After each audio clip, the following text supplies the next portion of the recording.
Hello and welcome to The Gaggle, where we challenge and, if necessary, destroy media narratives. I'm George Szamuely, and with me today, of course, is Peter Lavelle, co-founder of The Gaggle and host of Artie's show, Crosstalk. So today, there's a very interesting newspaper article in the Washington Examiner by Byron York, who's a very good reporter.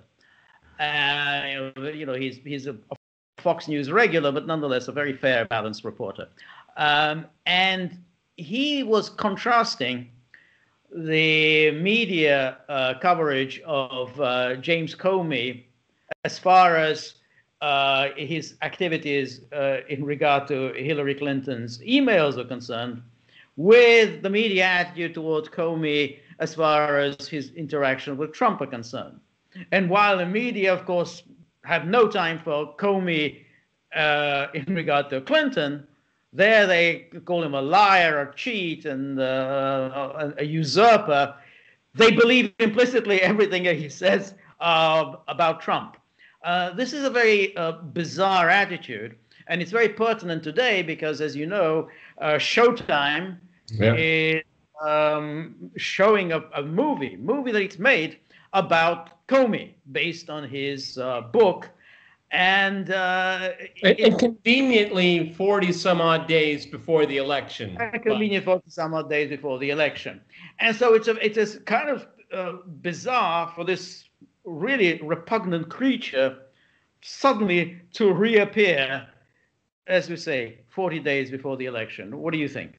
Well, what's really interesting is that I like what you said. You started out with Hillary Clinton's emails, which when he made the announcement that the DOJ wasn't going to press charges. And, I still vividly remember it, watching the press conference. And I just kept thinking to myself, but he's head of the FBI. He's not head of the DOJ. What is he doing? What is he doing? And gross negligence, let's check. It's not in the legal code. What's going on here? And of course that was at the end of October, and then we have the election, and then in the time span of a few weeks, he went from the most demonized person in media to sainthood in a matter of weeks. What a resurrection! Amazing! It happened again, apparently. Okay. Yes. No, the thing is that. Number one, Jim Comey is just too clever for himself. Okay, that's his problem. Okay, playing the role of a public saint when you're in the FBI and in law enforcement, it's pretty tricky. Okay, particularly when you tip your toes or go into your waist, up to your waist in politics, you're always going to make enemies. And at the end of the day, and Byron York points it out very well in his piece, is that why should anyone believe Jim Comey right now? Because there's only one truth, the higher truth of Jim Comey. And he's done it to himself. He did it to himself. I mean, goodness gracious, okay? I mean, why in the world are you taking contemporaneous notes after you talk to the President of the United States unless you have some kind of malice in your heart after that conversation? And it's fine. Hating Donald Trump is fine. It's absolutely okay. But when you're the head of, and you can hate the President of the United States if you're head of the FBI, but you don't use your contact, your official contact, using FBI equipment and stationery and a pen and a driver and a car. No, you can't do that. That's wrong. It's probably illegal. Okay. That's right. And what's in? Yeah. Well, I'm just. He made a show of horrors about himself. He is the producer and director and actor and screenplay writer. That's right. And if you remember, the first time he does this was on the day that I think was January the 6th or January the 7th, when all the intelligence chiefs gave a briefing to the incoming president, and then Comey stayed behind and presented Trump with information about the dossier. Now, Comey did this for one reason only. He was gauging Trump's reaction. And then he sort of rushed off, and and then in the car there was already a laptop waiting for him in his car outside, so that he can start writing right away. Now, there's a real sliminess about all of this, because his job wasn't to confront Trump with that dossier. His job was to investigate the dossier. There was no reason to confront him, other than he was hoping that Trump would somehow give something away. He would appear shocked or not shocked, or he would say something, damn, they've got me. So that's what he was doing. Well, what's also important is that the dossier in his mind was the predicate for a possible investigation, but he knew it was a fake dossier. Right. He knew that a half a year before his conversation with Trump. He knew it, okay? And it's about 99% sure that he willingly signed 3 out of the 4 FISA warrants against Carter Page when he knew it was patently false. Okay, yeah. So he had bad faith when he met with Trump. And let's just throw in everything else here. Trump asked for loyalty. Again, it depends on. It's open to interpretation. Mine is that he already had an inkling, probably hard evidence, that the intelligence community, including the FBI, were working against him, okay? And he's asking, are you going to be loyal as a director of the FBI, okay? And Flynn's a good guy. Yeah, Flynn's a good guy, all right? Does that mean give him leniency? I didn't interpret that at all, okay? And let's give Trump for a moment a little bit of slack. He's not a lawyer. Okay. A lawyer can say, look at this word and the context and all that. Yeah. Okay. I get it. But if you look at what Comey says that Trump said, he's talking like a layperson. Okay. Flynn's a good guy. I expect loyalty. That's okay. Right. He doesn't need to have a 5th column against him. He just got inaugurated as elected as president. So, James Comey, he lives in his own world of his own fiction. And as we speak, this is Sunday, and he's going to be speaking in front of Lindsey Graham, at least scheduled, on Wednesday.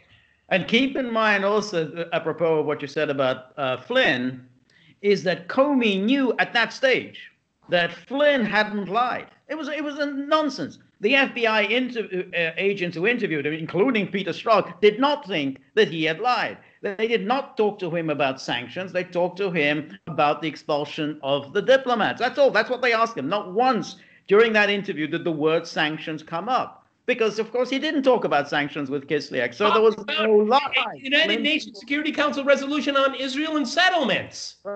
Right. Exactly. So that was so Comey, in pretending to Trump that, we got to really investigate Flynn. This is all a very serious business.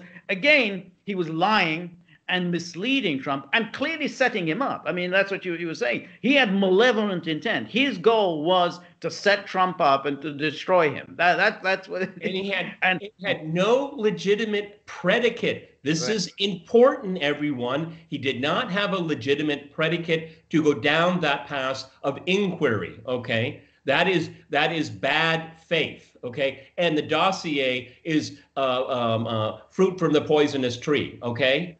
Yes.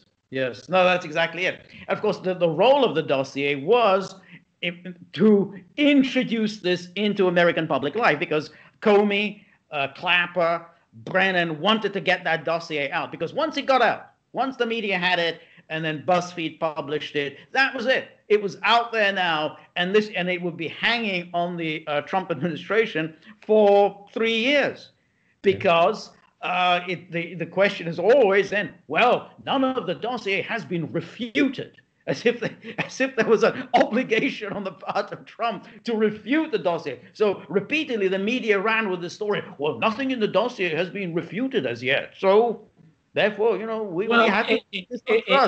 And that's the embargo of truth that the media enforce, because those of us that have a reasonable knowledge of Russia and relations between countries, when I read the dossier, I was laughing. I said, "Who wrote this? This is nonsense. It doesn't make any sense at all. And no real intelligence officer would write that. And we know who conjured it all up with over booze and with his girlfriend and buddies. That is probably was working for the Russian intelligence community. So, but you know what? All those things I just said to you in the last few seconds that make it into the conversation. No, and this is something I have argued with people for the last few months. Is that even if we get the truth, is it going to really matter? And that's what's really sad.